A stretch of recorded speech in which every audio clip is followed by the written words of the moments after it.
জলপাইয়ের এর থেকে বেশি টেস্টি কোনো আচার হয় বলে আমার মনে হয় না।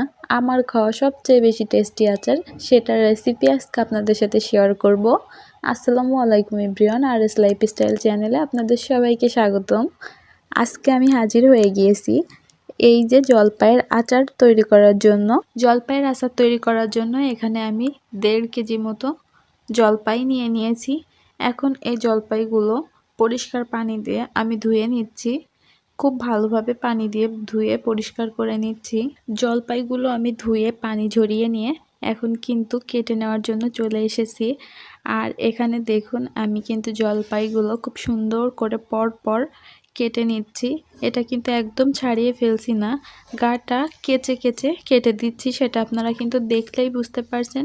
ঠিক এভাবে যেভাবে আমি কাটছি এভাবেই কিন্তু জলপাইটা কেটে নিতে হবে। আমি কিন্তু এখানে দেখিয়ে দিচ্ছি, আর এটা কিন্তু আপনারা একটু দেখেই বুঝে নেবেন। আমি পুরো গাটা কিন্তু গোল করে চিকন করে কেটে নিয়েছি, একদম ভিতর মানে আটি অবধি। আপনারাও ঠিক এইভাবে কেটে নেবেন। এরপর আমি কিছু রসুনের কোয়া এখানে ছিলে নিচ্ছি। এটা কিন্তু আচার বানানোর সময় কাজে লাগবে। এখানে আমি একটা রসুন খোসা ছাড়িয়ে কুচিয়ে নিচ্ছি। আর এখন আচারটা বানানোর জন্য কিন্তু আমি চুলায় জাল ধরিয়ে দিয়েছি। তো এখানে আমি 5 ফোড়ন নিয়েছি 1.5 চামচ পরিমাণ। তো আমি 5 ফোড়নটা ভেজে যখন সুঘ্রাণ ছেড়ে দিয়েছে তখন কিন্তু আমি 5 ফোড়নটা নামিয়ে নিয়েছি। আমি কিছু শুকনো ঝাল দিয়ে দিয়েছি। এখানে শুকনা ঝাল বা শুকনা মরিচটা আপনারা আপনাদের ইচ্ছা মতো দেবেন। আপনারা আচারে যতটুকু পরিমাণ ঝাল বেশি খেতে চান তাহলে ঝালটা একটু বেশি দিবেন, আর যদি ঝালটা কম খেতে চান তাহলে কিন্তু ঝালটা একটু কমিয়ে দিবেন। কড়াইতে এবার পরিমাণ মতো তেল দিয়ে দিয়েছি, আর এর ভিতরে কুচিয়ে রাখা রসুনগুলো দিয়ে দিলাম। এখন রসুনগুলো খুব সুন্দর করে ভেজে নিতে হবে। রসুনগুলার কালার লাল লাল হওয়া পর্যন্ত খুব সুন্দর করে ভেজে নিতে হবে। এতে কিন্তু রসুন থেকে খুব সুন্দর একটা ঘ্রাণ আসবে। রসুনগুলো ভালোভাবে ভাজা হয়ে গেলে এর ভিতরে কিন্তু ওই জলপাইগুলো আমি এর ভিতরে দিয়ে দিচ্ছি, আর এর ভিতরে পরিমাণ মতো লবণ আর কিছুটা হলুদ আমি দিয়ে দিলাম। হলুদটা আপনারা স্কিপ করতে পারেন, হলুদটা দিয়েছি শুধুমাত্র আমি কালারের জন্য, তাহলে কিন্তু খুব সুন্দর একটা কালার আসবে।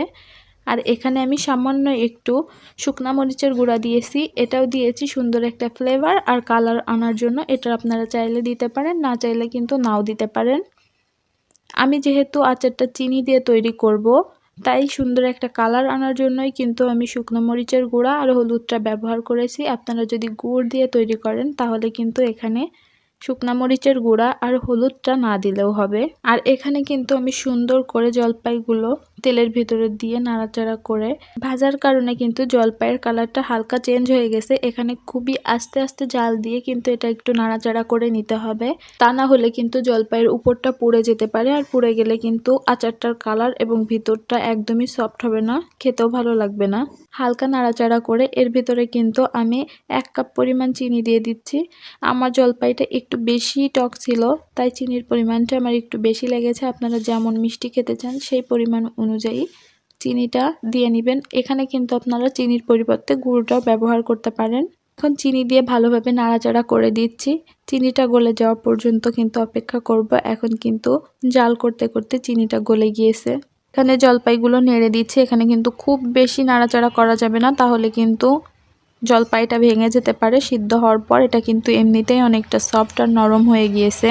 আমি এখানে একটা ঢাকনা দিয়ে ঢেকে জাল করব। এটা কিন্তু মিডিয়াম লো হিটে রেখে রান্না করতে হবে। খুব বেশি জোরে বা খুব বেশি আস্তে জাল দিয়ে রান্না করা যাবে না। আমি হালকা করে নাড়াচাড়া করে ঢাকনা দিয়ে ঢেকে দিচ্ছি। ঢাকনা দিয়ে ঢেকে কিন্তু আমি 5 মিনিট জাল করে নিয়েছি। আর 5 মিনিট পর কিন্তু আমি ঢাকনাটা খুলে ফেলছি। দেখুন 5 মিনিট জাল করার পর কিন্তু আমার আচারের কালারটা অনেকটাই পরিবর্তন হয়ে গিয়েছে। আর এখন কিন্তু আমি হালকাভাবে আর একটু নাড়াচাড়া করে দিচ্ছি। আর এখানে খুব বেশি জোরে নাড়াচাড়া করা যাবে না, একটা করে একটু উল্টে পাল্টে দিতে হবে। কষ্ট করে আমার ভিডিওটা দেখতে যারা এত দূর পর্যন্ত চলে এসেছেন তাদেরকে অসংখ্য ধন্যবাদ। আমার ভিডিওটি ভালো লাগলে অবশ্যই একটি লাইক করে দিবেন, আর চ্যানেলটি সাবস্ক্রাইব করে রাখার অনুরোধ রইল। এখানে কিন্তু একটা করে আমি জলপাইগুলো উল্টে পাল্টে দিচ্ছিলাম, যাতে দুই পাশেই খুব ভালোভাবে সিদ্ধ হয়ে যায়। আর শিরাটা কিন্তু দুই পাশেই যাতে ভালো করে ঢোকে, এই জন্য কিন্তু আমি আস্তে দুই সাইডই উল্টে পাল্টে দিচ্ছিলাম। আর উল্টে পাল্টে দেওয়ার পর আমি আবারও একটু ঢাকনা দিয়ে দিয়েছি। 4 থেকে 5 মিনিট জাল করার পর আমি ঢাকনাটা খুলে নিয়েছি। আর এই যে শিরাটা এখন অনেক শুকিয়ে এসেছে। আচারের যে পানিটা সেটা কিন্তু অনেকটাই কমে এসেছে। এখন আমি হালকা একটু নাড়াচাড়া করে নিচ্ছি।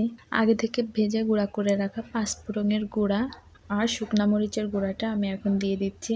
না, এখন কিন্তু নাড়াচাড়া করলে ভেঙে যাওয়ার সম্ভাবনা আছে, তাই কড়াইটা একটু ধরে হালকা ঝাঁকালেই কিন্তু সম্পূর্ণ মশলাটা খুব সুন্দরভাবে মিশে যাবে। আর এই পর্যায়ে কিন্তু রান্নাটা হয়ে গিয়েছে, দেখেই বোঝা যাচ্ছে।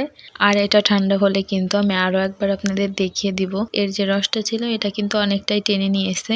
দেখুন জলপাইটা জাস্ট কতটা সুন্দর আর কতটা জুসি হয়েছে। আমার জীবনের বেস্ট জলপাইয়ের আচার ছিল এটা। আমার কাছে তো খুবই টেস্টি লেগেছে। আপনারা একবার ট্রাই করে দেখতে পারেন। আর আমার ভিডিওটি ভালো লাগলে আমার চ্যানেলটি প্লিজ সাবস্ক্রাইব করে রাখবেন। আজকের মতো বিদায় নিচ্ছি। আল্লাহ হাফেজ।